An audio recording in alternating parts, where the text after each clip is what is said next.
જેતપરમાં થોડા સમયથી ખેડૂતો દ્વારા વિવિધ માંગણીઓ બાબતે ઉપવાસ કરવામાં આવી રહ્યું છે, જેના અનુસંધાને વિવિધ લેવલથી જે ખેડૂતો છે એમના સાથે વાત કરવામાં આવી હતી, અત્રેના લેવલથી પણ વાત કરવામાં આવી હતી, સામાજિક આગેવાનો દ્વારા પણ વાત કરવામાં આવી હતી અને જે રજૂઆતો છે ખેડૂતોની એ બાબતે સરકારશ્રીમાં રજૂઆત કરવામાં આવી હતી. સરકારશ્રીએ ખૂબ જ પોઝિટિવ વલણ રાખીને આજે એ રજૂઆતો સંદર્ભે એક પત્ર મને કરવામાં આવ્યો છે. એ પત્રની વિગત હું આપ બધાના સાથે શેર કરું છું. પત્રમાં મને જે સંબોધીને લખવામાં આવ્યું છે એમાં સરકારશ્રી દ્વારા કહેવામાં આવ્યું છે, મોરબી જિલ્લા ખેડૂત સમિતિ દ્વારા વીજળીના થાંભળા ખેતરમાં નાખવા સંદર્ભે ધરણા ચાલી રહ્યા છે. ખેડૂત સંબંધી સમિતિ દ્વારા માનનીય મુખ્યમંત્રીશ્રીને લેખિતમાં આપેલ માંગણીઓના આવેદન સંદર્ભે ખેડૂત સમિતિના સભ્યો અને આગેવાનો સાથે રાજ્ય સરકારની ઉચ્ચ સ્તરીય સમિતિના સભ્યશ્રીઓ સાથે ટેલિફોનિક તથા રૂબરૂ ચર્ચા ખેડૂત સમિતિના સભ્યો અને આગેવાનો સાથે થયેલ છે. વહીવટી તંત્રના વડા તરીકે આપે પણ ખેડૂત સમિતિઓની વિનંતી કરેલ છે. ખેડૂતોના વિશાળ હિતમાં રાજ્ય સરકાર રાજસ્થાન સહિત અન્ય સરકારની તુલનામાં ખુલ્લા મનથી નિર્ણય કરવા માંગે છે. સમિતિના સભ્યશ્રીઓએ ટેલિફોનિક ચર્ચા દરમિયાન વાતચીત થયેલ છે. ટેલિફોનિક બાબતો ટેકનિકલ અને કાયદાકીય હોય જેનો ઉકેલ ચર્ચા વિચારણા અને સંવાદ વગર કોઈપણ રાજ્ય અને દેશમાં સંભવ નથી. એનાથી આપ સૌ વિદિત છો. દેશમાં અને દુનિયામાં બનેલી ઘટનામાં પણ હમણાં આપે જોયું છે કે સંવાદ અને ચર્ચા વગર ઉકેલ સંભવ નહોતા. રાજ્ય સરકાર પણ ચર્ચા સંવાદ કરીને માંગણીઓનું આખરી સ્વરૂપ આપવા માટે તૈયાર છે. તો ઉપરોક્ત સંદર્ભે રાજ્ય સરકાર વતી ખેડૂત કમિટી અને આગેવાનોને રાજ્ય સરકારની ઉચ્ચ સ્તરીય સમિતિ સાથે સંવાદ અને ચર્ચા કરવા માટે સરકાર વતી આમંત્રણ પાઠવવામાં આવે છે. રાજ્ય સરકાર ચોક્કસ માને છે કે ખેડૂતોના હિતમાં ચર્ચા અને સંવાદથી જ ખેડૂતોના હિતમાં નિર્ણય લઈ શકાય, જેનાથી જે ખેડૂતોના ખેતરમાં વીજપોલ ઊભા થયા છે તે પોતે ગેરમાર્ગે ન દોરાય અને અસમંજસમાં ન રહે, તે પણ આપણી સામૂહિક જવાબદારી છે અને રાજ્ય સરકાર એ વસ્તુને સ્વીકારે છે.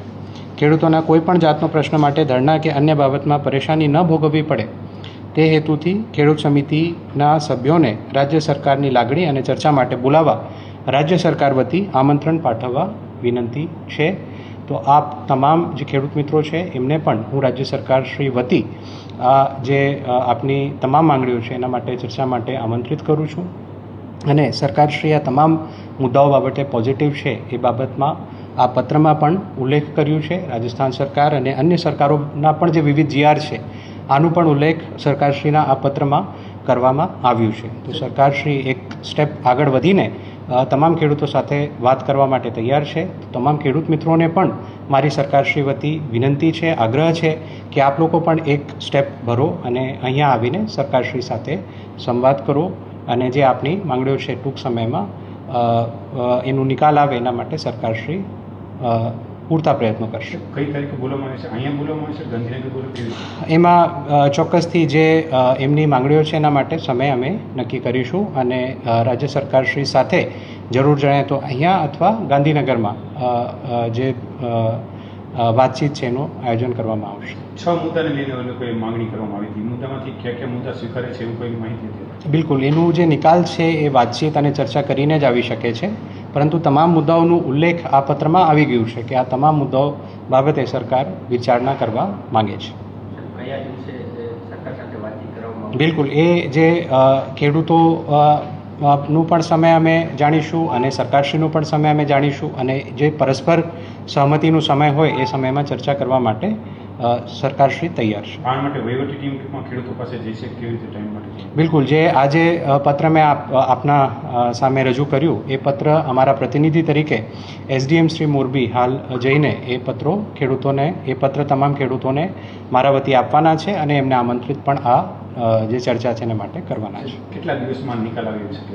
અમે તો ઝડપથી પ્રશ્નનો ત્વરિત નિકાલ આવે એના માટે પ્રયત્નો કરી રહ્યા છે. સરકારશ્રી પણ એમાં એકદમ પોઝિટિવ છે, પરંતુ જેમ આપની સાથે મેં ચર્ચા કરી અને પત્રમાં પણ જેમ ઉલ્લેખ છે કે કોઈ પણ પ્રશ્નનો નિકાલ ઉકેલ ચર્ચાથી જ આવે છે. તો તમામ ખેડૂત મિત્રોને પણ મારી આપના વતી વિનંતી છે, આગ્રહ છે કે આપ તમામ ખેડૂત મિત્રો ચર્ચા માટે સરકારશ્રી પાસે ખાસ માંગ છે કે જ્યાં ચર્ચા થઈ તે પહેલા કામ છે અટકાવવામાં આવે, કામ હાલ પણ ચાલુ છે. હા, જે મારી પાસે માહિતી છે એ પ્રમાણે જેતપર ગામમાં કામ ઓલરેડી બંધ થઈ ગયેલું છે. આજે એક સમાચાર અમે જોયું તો એ ત્યાં આઈ થિંક કોઈ ખાડો હતો જેમાં કોઈ અકસ્માતનો ભય હતો એ કારણે ત્યાં કામગીરી કરવામાં આવી હતી. હાલ પૂરતું જેતપુર ગામમાં એ બાબતમાં કામ બંધ છે.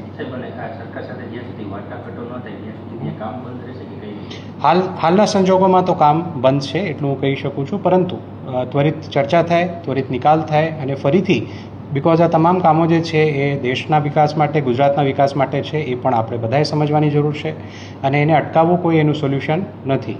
જે ખેડૂતોના હિત છે એને સમજીને સરકારે એક પગલું ભર્યું છે.